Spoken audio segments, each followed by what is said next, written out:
I'm Isaac, and since we've been back at RHS, there's been so many changes. One thing you have certainly noticed are the one-way stairwells and the spacing stickers. So let's take a closer look on how these additions are affecting the school. The stairways, our staff have been impacted by the stairways in a way that has been positive. One, they are leading by example using the directional stairways, with B and D stairwells being up and A and C stairwells being down. Students at Rosemount High School have been phenomenal in adjusting to the changes in regards to the social distancing, the wearing of masks, the reduced ability to hear through the mask. So students have done a great job in that regard and are highly responsible for how we have stayed open in school as long as we have. Remember how crowded the stairs used to be?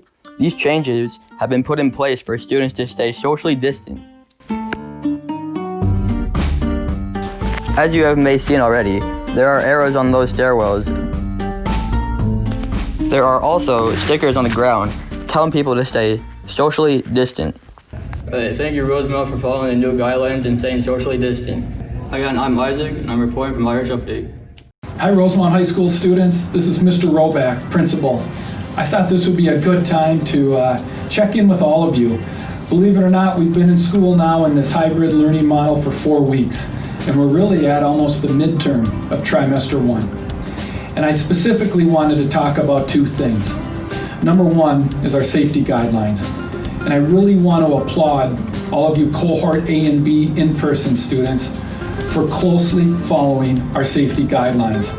It's what's helping us be successful, and it's helping us to be able to have a chance to continue more in-person learning. So again, continue to wear those masks at all times and anywhere on campus. That includes outside the building. Number 2, stay socially distanced. Number 3, wash your hands as much as you possibly can or use hand sanitizer. And number 4, if you're not feeling well, you need to stay home. My second point is I want to mention just a couple of tips on how to be academically successful in this hybrid/distance learning environment. Number 1, make sure you're checking your teacher's Schoology course page every day that there is instruction.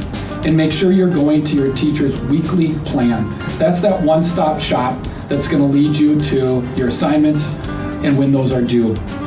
Number 2, the school day should be a regular school day from 8 o'clock to 3 o'clock, and you need to be available during that time. So things like work or practices or appointments, those are not excuses to not be available. We need everybody available during that time. It'll help you be more successful if you create that structured learning time for yourselves. So that's what I have for you now, Irish. Thank you, be kind, and stay calm, and like always, go Irish.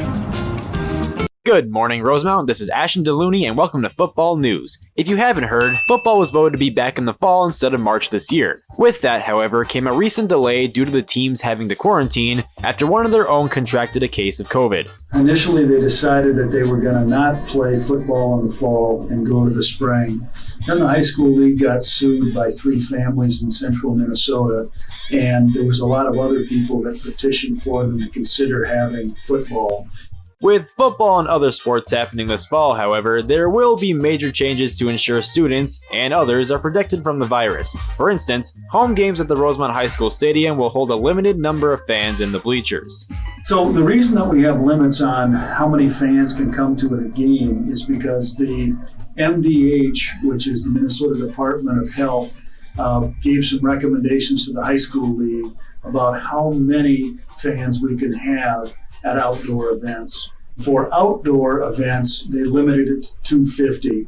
And again, that is what the MDH came up with. I think it's important to know that the athletic directors at our various schools in the conference didn't make these decisions. They're just reacting to what the high school league tells us, what MDH tells us, and what MDE tells us.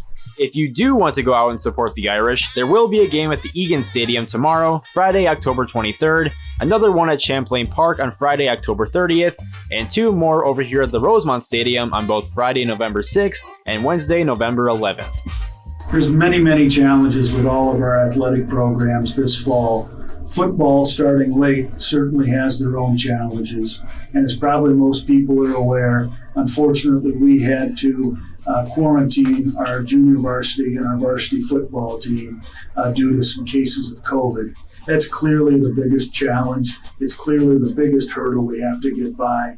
And we're just hoping to get all of those wonderful varsity players back and junior varsity players back, get them healthy, and be able to complete the season and to do as well as we possibly can. Well, that was football news, Rosemount. Next time, we'll check back in to see how the Irish did this game season. This is Ashton DeLooney saying go Rosemount football.